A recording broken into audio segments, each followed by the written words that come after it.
Buenas tardes, espero se encuentren muy bien. El día de hoy vamos a hablar un poco sobre las especificaciones técnicas del módulo fotovoltaico, que es un elemento muy importante o el principal para lo que son los sistemas solares fotovoltaicos para la producción de energía eléctrica. Bueno, el objetivo va a ser analizar las especificaciones técnicas del módulo fotovoltaico. Voy a iniciar con una pequeña teoría y luego vamos a ir a las especificaciones de un módulo comercial que yo trabajé en alguna oportunidad. Entonces, primero vamos a ver un poco lo que es una célula fotovoltaica. Según la normativa IEC, estándar IEC, si mal no recuerdo, 61.836, la célula fotovoltaica es el dispositivo fotovoltaico más elemental, el más pequeño que se va a conseguir allí. Ahora, esta definición viene de, repito, de esa normativa vigente, pero es muy escueta, dado que la célula es aunque es el más elemental, también es el más importante, porque sus elementos son los que conforman el módulo.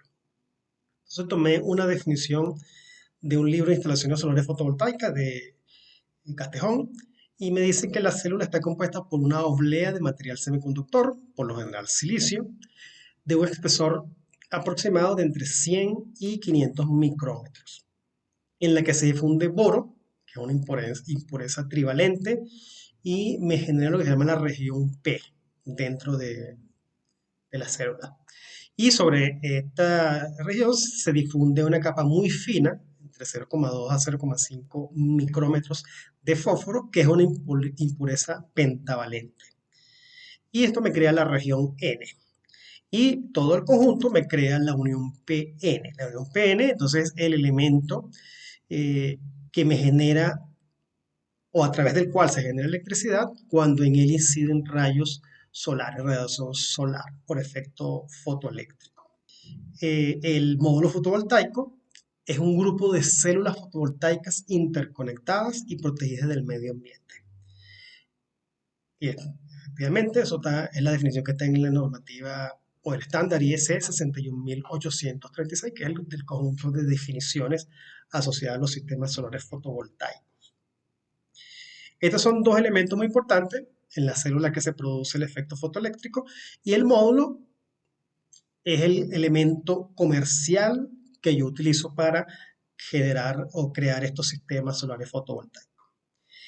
Tomé esta imagen de un cuaderno técnico de ABB del año 2019. Entonces me dice que comienzo con la célula fotovoltaica, luego viene el módulo y luego viene el panel. Según ellos, o según las definiciones, el panel son distintos o varios módulos ensamblados en una estructura simple.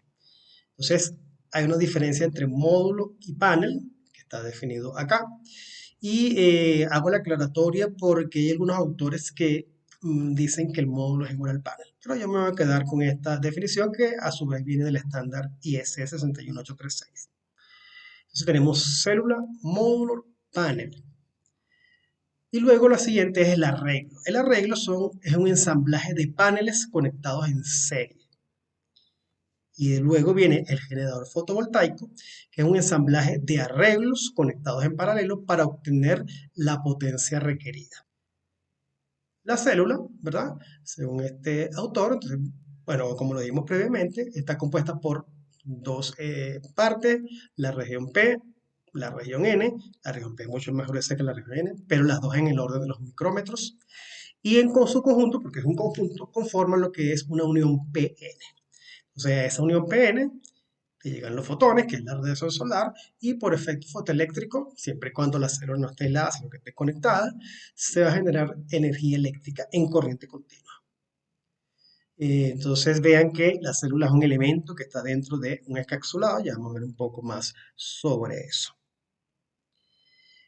Eh, Longitudes típicas de células fotovoltaicas están en el orden de los 6 pulgadas o alrededor de 6 pulgadas, que corresponden a 156 milímetros. Entonces ahí tengo una célula fotovoltaica de 6 pulgadas o 156 milímetros, y aquí tengo una de 156,75 milímetros, para que se vaya viendo el orden de magnitud de estos elementos. Luego tenemos el módulo, ¿verdad? Aquí tengo un ejemplo de un módulo fotovoltaico, también de este cuaderno técnico de ABB. Este módulo está compuesto de 60 células fotovoltaicas. Entonces vamos a echarle un ojo un poco a esto. Eh, Acá, estas 60 células se dividen en tres partes, en 20 células. Y estas 20 células se conectan en serie. Y eso me da una cadena de células fotovoltaicas. Eh, entonces voy a tener para este montaje de 60 células, voy a tener tres cadenas de células. Esas tres cadenas van a estar conectadas en paralelo. Flecha gris me indica, o azul claro indica el flujo de la corriente viene en este sentido, acá y viene de este lado, es decir, esas 20 células están en serie. Recorre por acá y luego viene hacia acá y así a lo largo de las tres cadenas. Y también me indica que hay tres diodos de bypass. ¿Cuál es el objetivo de ese diodo de bypass? Eh, Como ya vimos, o como le mencioné brevemente, en la célula se produce la energía en corriente continua cuando llegan rayos solares incidentes a la superficie de la célula. Y cuando esas células o las conexiones están, hay un circuito cerrado, va a circular corriente. Ese es el flujo de la corriente que va allí. Sin embargo, no todo el tiempo, cuando está operativo el sistema, va a haber eh, radiación solar. Por lo menos en la noche no va a haber. Pero lo crítico es cuando esa radiación solar está en parte del módulo y en otras partes no está, debido a algo que se llama sombreado. Es decir, cuando le llega sombra a parte del módulo, esa sombra puede venir de cualquier elemento que esté en el medio ambiente. Cuando hay sombra no hay rayos solares o son mínimos, o en el peor de los casos no hay, y entonces se va a generar una corriente inversa. O sea, esa corriente inversa se va a generar si en las células adyacentes sí hay rayos solares o radiación solar y en una determinada no hay. Entonces, para evitar esa corriente inversa es que se colocan esos diodos de bypass. Como tengo cadenas de células en serie, entonces va a haber un diodo de bypass por cadena. ¿Qué significa esto? Que en caso de que haya un sombreado, esa cadena completa o ese conjunto de células completa sale de servicio. Okay. Otro elemento, otra característica que nos va a ser de utilidad para entender luego lo que está en las especificaciones técnicas son las características de voltaje corriente de estos módulos fotovoltaicos. Esta característica de voltaje corriente tiene una forma que es la misma para todos los módulos fotovoltaicos, independientemente del fabricante. Lo que va a cambiar son las magnitudes que haya en esas características. Entonces, por ejemplo, tengo esta, repito, lo saqué de este 9. Tengo una característica con voltaje en el eje horizontal, voltaje en voltios, y corriente en amperios en el eje vertical. De hecho, tengo dos curvas, una curva roja y una curva gris. Pero la característica voltaje-corriente es la curva roja, realmente. Entonces vamos a ver qué elementos hay allí en esa curva. Del lado del eje vertical, es decir, cuando el voltaje vale 0, ¿verdad? Tengo lo que se llama corriente de cortocircuito. Esa es la corriente máxima que va a circular a través de ese módulo. Cuando me voy al otro extremo, es decir, en el eje horizontal, cuando la corriente vale 0, tengo lo que se conoce como voltaje en circuito abierto. Entonces, esas dos características, corriente en cortocircuito y voltaje en circuito abierto, son elementos que vamos a conseguir en las especificaciones técnicas. Ahora bien, nosotros no vamos a trabajar obviamente en el punto de corriente cortocircuito porque el voltaje vale 0, ni en el punto de voltaje en circuito abierto porque la corriente vale 0. Entonces tenemos que buscar un punto de operación. Entonces, ¿cuál debería ser ese punto de operación? Bueno, el punto de operación tal que la potencia es máxima. Y allí es donde entra la curva gris. Esa curva gris es la curva de potencia con respecto al voltaje. Entonces vean que va aumentando hasta que llegue a un valor máximo. Luego que llegue a ese valor máximo, yo puedo seguir aumentando el voltaje, pero esa potencia no va a subir. Entonces, ¿cuál es lo ideal? que el punto de operación de este módulo fotovoltaico sea ese punto donde la potencia es máxima para una irradiancia solar incidente determinada. Entonces, ese sería el punto de operación. Si me voy en esta línea punteada hacia la corriente, eso me da la corriente a máxima potencia. Línea punteada hacia el eje horizontal me da el voltaje a máxima potencia. ¿De acuerdo? Entonces, eso es importante tenerlo porque esas características o esas especificaciones también aparecen en el datasheet de los módulos. Aquí hay dos elementos que no he nombrado, bueno, ya nombré el de la irradiancia, que son la irradianza solar incidente, que dice que son 1000 vatios por metro cuadrado, estas son las unidades de irradianza solar, vatios por metro cuadrado, y este es un valor estándar.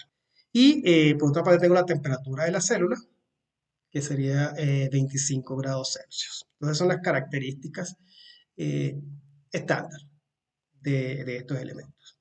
Entonces lo vamos a ver presentándole a continuación una curva voltaje versus corriente para un módulo comercial. Esta que tengo acá. Este es un módulo comercial de un fabricante Astroenergy, un módulo de silicio monocristalino. Y para en este particular tiene una potencia nominal de 390 vatios.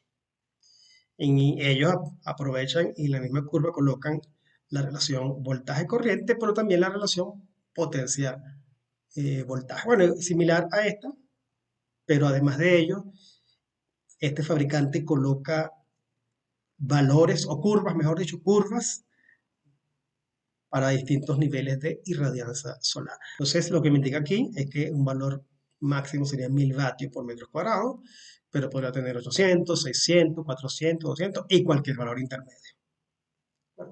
Para 1000 vatios por metro cuadrado, efectivamente la potencia máxima que entrega el módulo, que está acá arriba, son los 390 vatios. ¿Qué significa? Que esas especificaciones técnicas son para esos 1000 vatios por metro cuadrado.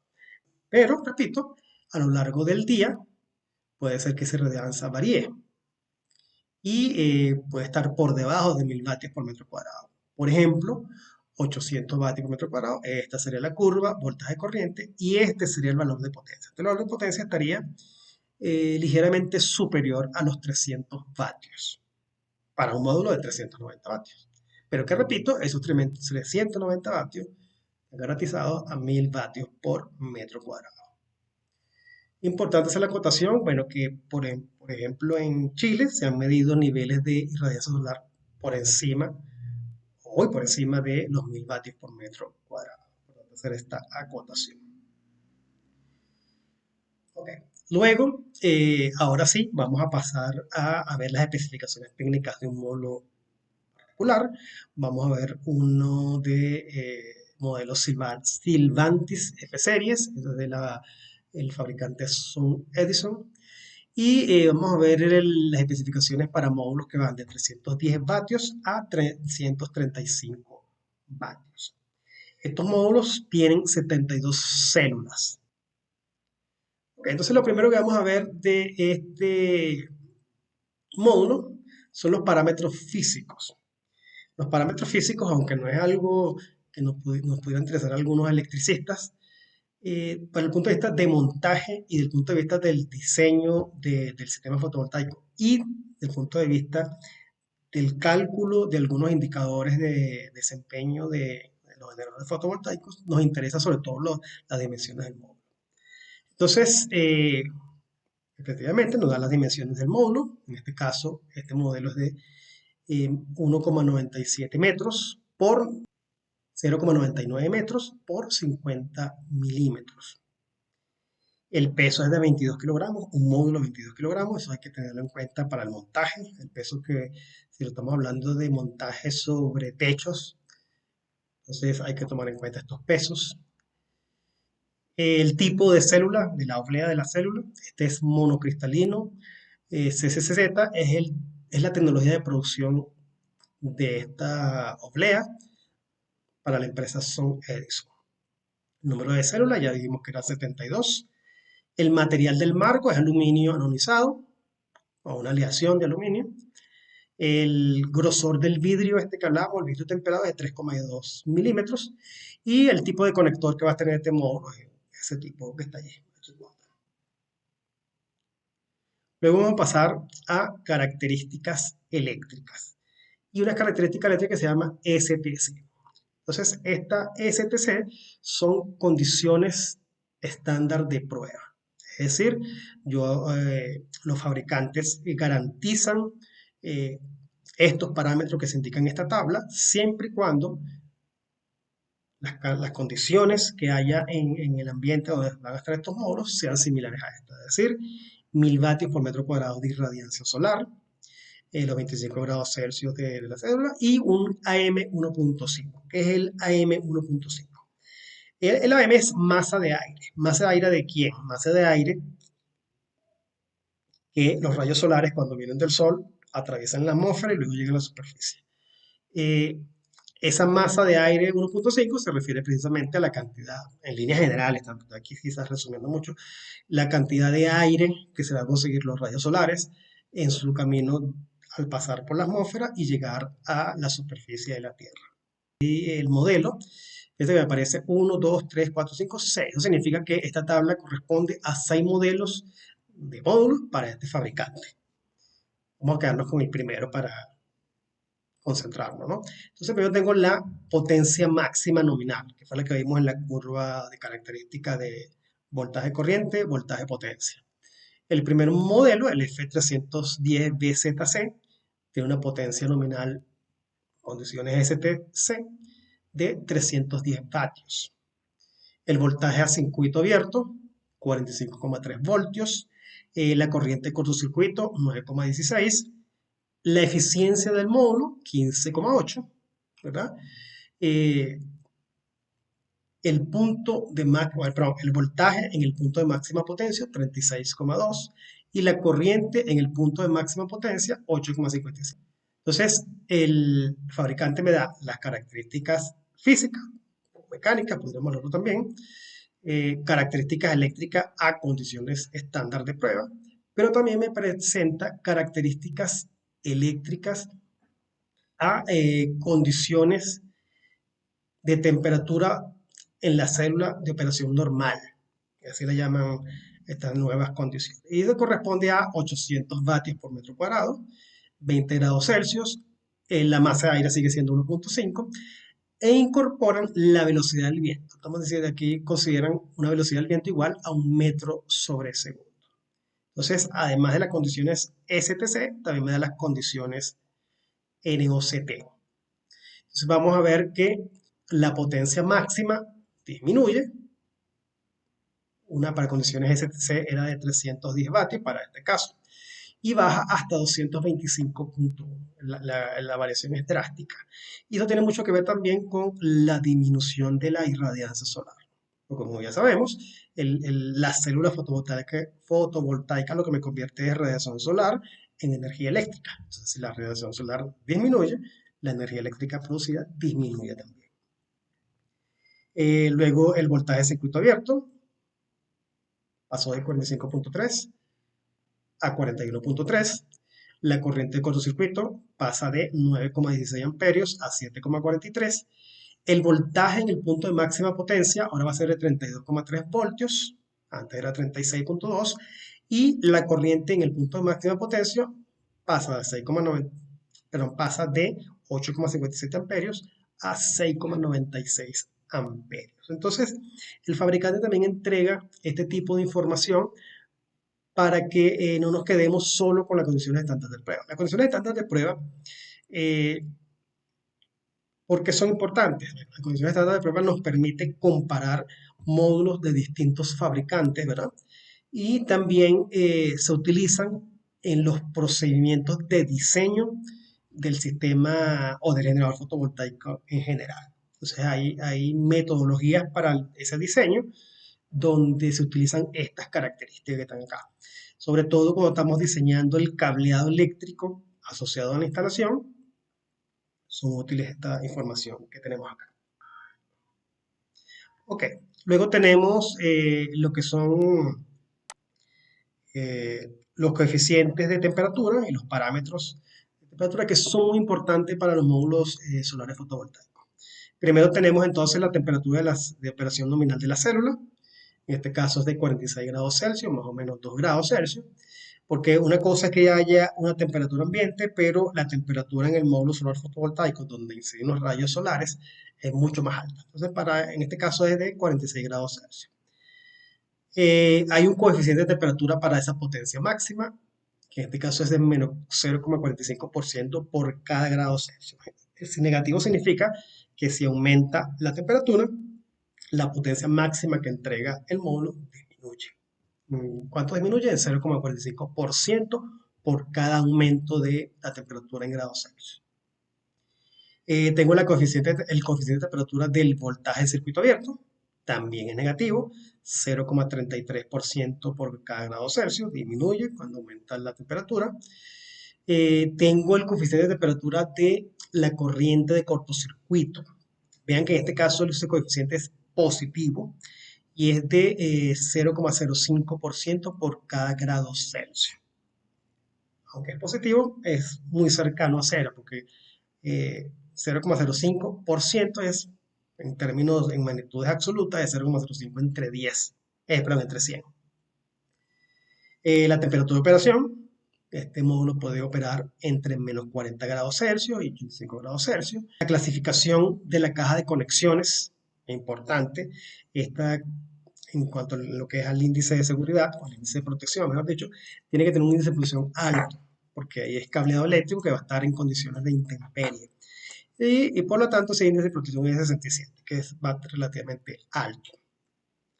Las especificaciones de empacado de estos módulos: 20 módulos por pallet, 440 módulos por contenedor. También me da indicaciones de qué cantidad de viento, o mejor dicho, qué presión de viento y de nieve soporta la parte frontal como carga. Dice que hasta 5.400 pascales. Y la cantidad de presión o carga del viento en la parte posterior del módulo, hasta 2.400 pascales. El fabricante también me indica que garantiza una reducción de la eficiencia en condiciones estándar de prueba, desde 1.000 vatios por metro cuadrado hasta 200 vatios por metro cuadrado, menor al 4%. Es decir, esa eficiencia no es que se mantiene constante, pero se reduce muy poco, entre 1.000 vatios por metro cuadrado y 200 vatios por metro cuadrado. Esta es la información que quería presentarles. Espero que sea de utilidad. Si es así, les pido por favor le den un like al video, y si no están suscritos al video, hagan la correspondiente suscripción. Feliz tarde para todos.